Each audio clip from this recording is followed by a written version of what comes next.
Pertambangan komersial di Batu Hijau, Nusa Tenggara Barat berawal dari adanya kontrak karya antara PT Newmont Nusa Tenggara dengan pemerintah Republik Indonesia pada tanggal 2 Desember 1986. Kontrak karya tersebut memberikan kewenangan kepada PT Newmont Nusa Tenggara untuk melakukan eksplorasi dan eksploitasi di wilayah yang ditentukan oleh pemerintah Republik Indonesia.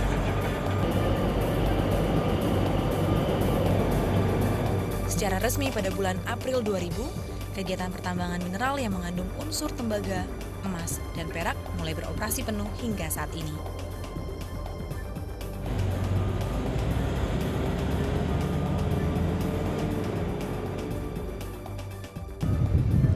Bagus, bisa dijelaskan secara umum bagaimana proses penambangan itu mulai dari awal hingga akhirnya, Pak? Baik, kalau di kita di Newmont Nusa Tenggara ini, Batu Hijau lokasinya, proses penambangan secara umum adalah merupakan proses penambangan terbuka, istilahnya open pit ya.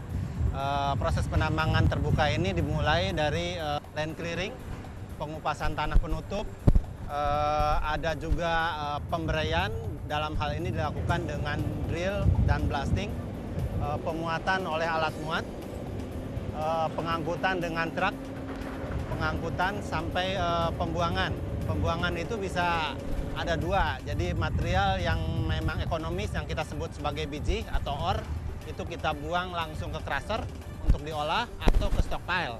Sementara material yang kita anggap sebagai waste atau material yang bukan biji, itu kita buang ke daerah dampingan waste.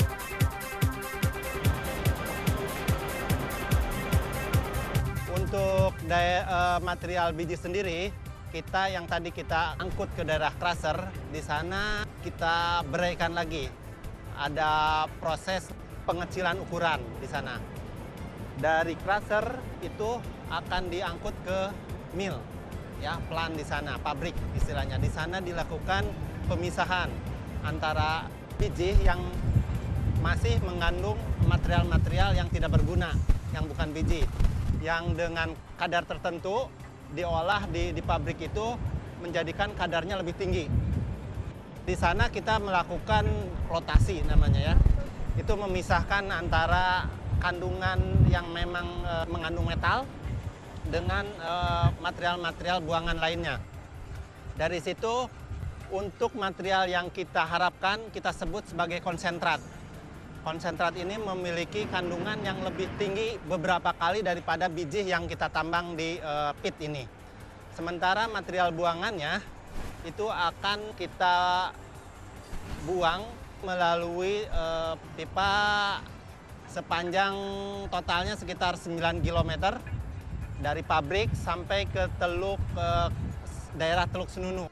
Jadi ada 6 km di darat dan sekitar 3,2 km itu yang masuk ke dalam lautan. Ujung daripada pipa itu yang mengeluarkan yang namanya tailing itu akan jatuh ke dalam palung laut yang dalamnya di daerah Senunu itu sekitar 3-4 km. Kita selalu melakukan upaya monitoring atau pemantauan secara berkala, ya. Mulai dari pengambilan sampel air lautnya, pengambilan biota laut yang ada di sana, itu dilakukan secara rutin. Saat ini telah ditempatkan sekitar 1.500 buah terumbu tiruan atau reef ball di perairan sekitar Batu Hijau. Penyebaran reef ball membantu meningkatkan populasi terumbu karang sebagai habitat baru bagi kehidupan bawah air termasuk mikroorganisme dan berbagai jenis biota laut lainnya. Yaitu di Teluk Benete, Teluk Lawar, dan Pulau Kenawa ya, yang sudah dilakukan sejak tahun 2002. Itu menunjukkan dari hasilnya, dari hanya sebuah kayak beton biasa, itu sampai sekarang itu sudah seperti biota layaknya aslinya.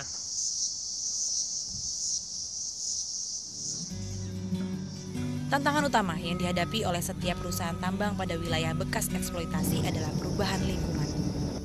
Reklamasi lahan bekas tambang menjadi bagian yang terintegrasi dari keseluruhan kegiatan pertambangan sebagai bentuk tanggung jawab perusahaan terhadap kelestarian lingkungan.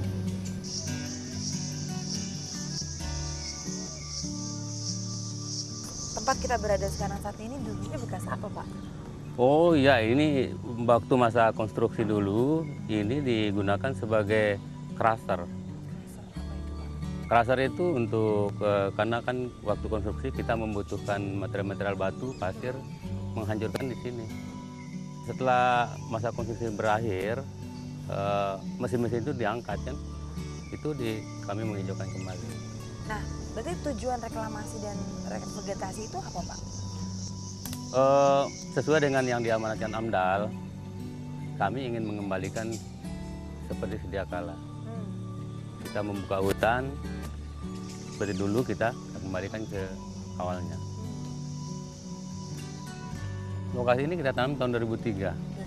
Ini berarti sudah 8 tahun, sudah lokasinya sudah seperti ini. Dari tahun 97, dari konstruksi, kami sudah melakukan reklamasi itu 683 hektar. Termasuk yang di Par, samping kiri kanan jalan menuju mining itu, sampai di Tongoloka. Sejauh mana, Pak, Nyuman Nusa Tenggara ini memenuhi kewajiban untuk mengembalikan fungsi lahan? Kami sudah berusaha melakukan pengelolaan lingkungan ini sesuai dengan standar pemerintah. Terbukti kami sudah 6 kali mendapat proper hijau dari Kementerian Lingkungan Hidup.